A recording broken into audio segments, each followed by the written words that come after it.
What is going on, New York Giant fans? Welcome back to another Roster Bubble Series video. Please hit the like button, comment, and subscribe. Turn on post notifications so you know when a live stream pops or a video drops. Appreciate y'all coming back.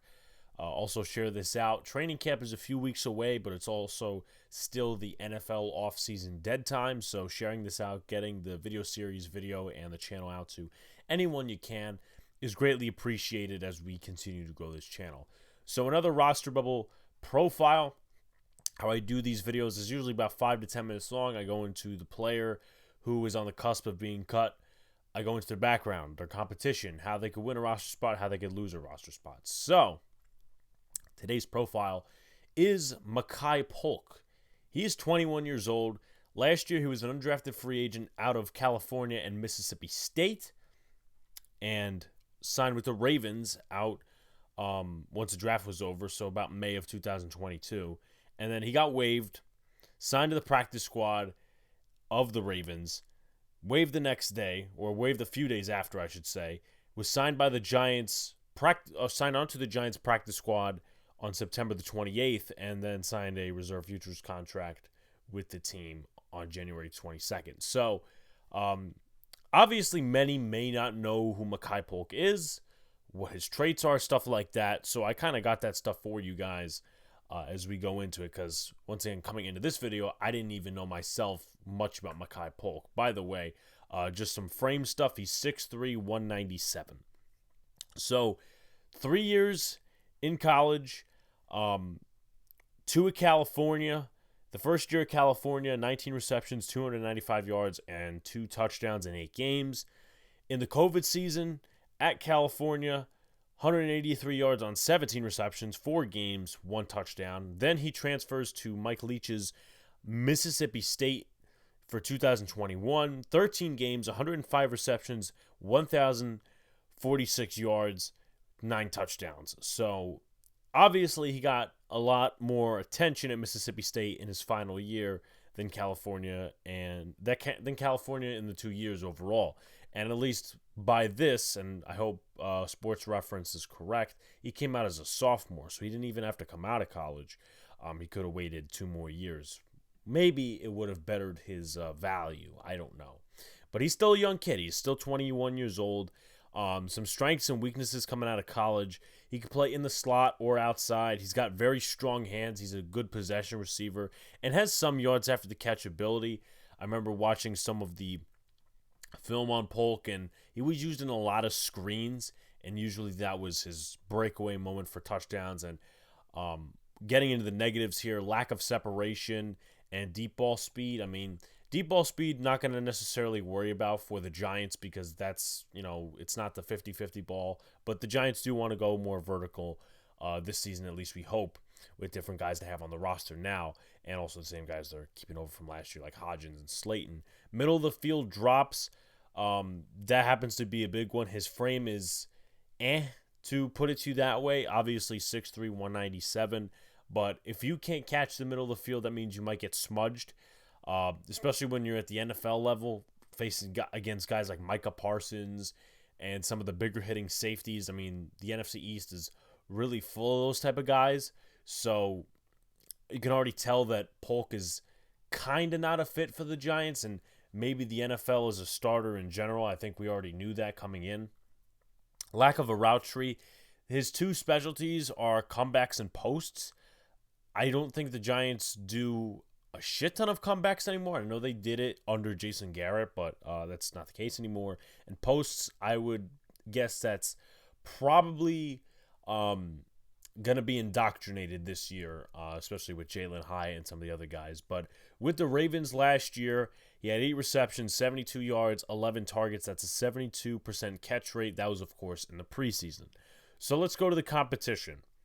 David Sills, who obviously has been Daniel Jones' buddy for the last few years, was an undrafted free agent out of West Virginia in 2019. Jeff Smith, who was a special teamer formerly of the New York Jets. Bryce Ford Wheaton, undrafted free agent out of West Virginia. Colin Johnson, who we did a video on a few days ago. If you haven't already checked that out, he was here last year as a part of the team, tore his Achilles. Drafted by the Jaguars a few years ago. Jaden Mickens, Spent time with the Jaguars, spent time with the Raiders, spent time with the Bucks. He's a journeyman overall, but mostly a special teamer. And Khalil Pimpleton, undrafted free agent last year out of Central Michigan, and almost made the team with the Detroit Lions, but did not. He was a hard knock star, though. So how can he win? Meaning Makai Polk, catch every ball possible. That's, again, my best advice, because he's still got ways to go in his game. And I know that's a simpleton type answer just to throw in there.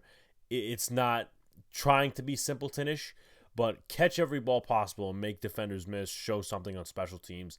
I don't know what value he's going to bring on special teams, to be honest, because he never really was a returner.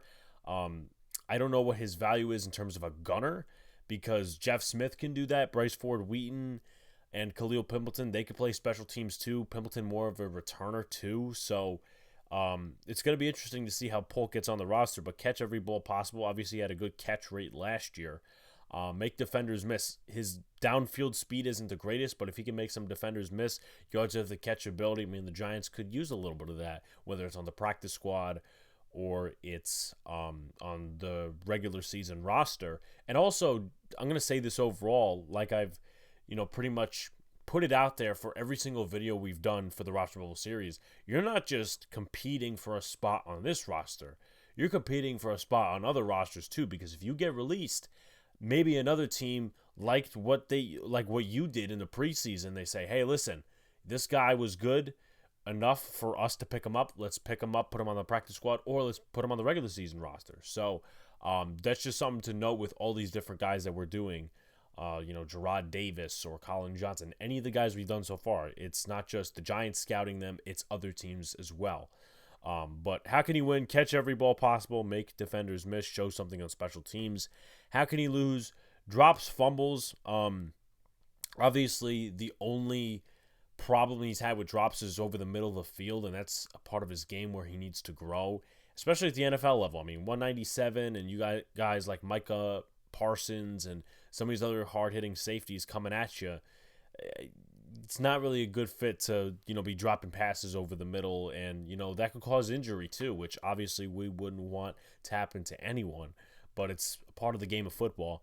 Lack of catches in the middle field just, basically said that, and not even just like hard hits, but like soft hits in the middle of the field. If he can't do that, and the Giants ran a lot of crossing routes last year, a lot of different middle of the field routes, not just, this, that, and the other thing. A lot of it was incorporated in the middle of the field. And if Polk can't do that in the preseason, what makes you think he could do it in the regular season on a regular basis, or if he comes in as a backup?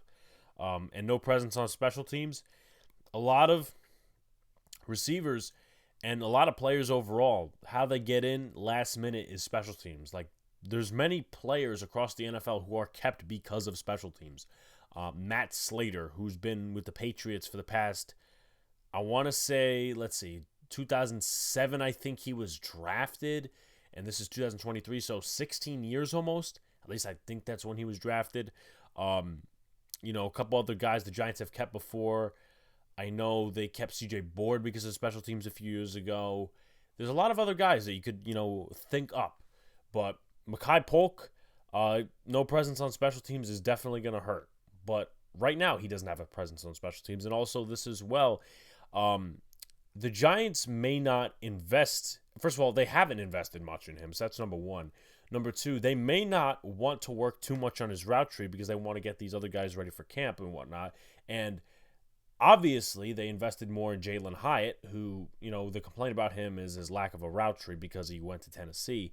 But also, Makai Polk has a lack of a route tree. So, obviously, there's one issue with two players, but they invested more in Hyatt, so they're going to look to fix Hyatt's issues. So that puts, Makai Polk on the short end of the stick. Just going to say that right now. But my prediction is Polk getting cut. I think he's got a lot of stiff competition ahead of him. His lack of special teams, I would say skill set and just availability. Not availability, that's not really the word, but his lack of special teams experience is going to hurt. His lack of separation and downfield speed going to hurt. I don't think the Giants are going to keep him just to use screens. I mean, they could do that with a lot of different guys on the roster if they wanted to.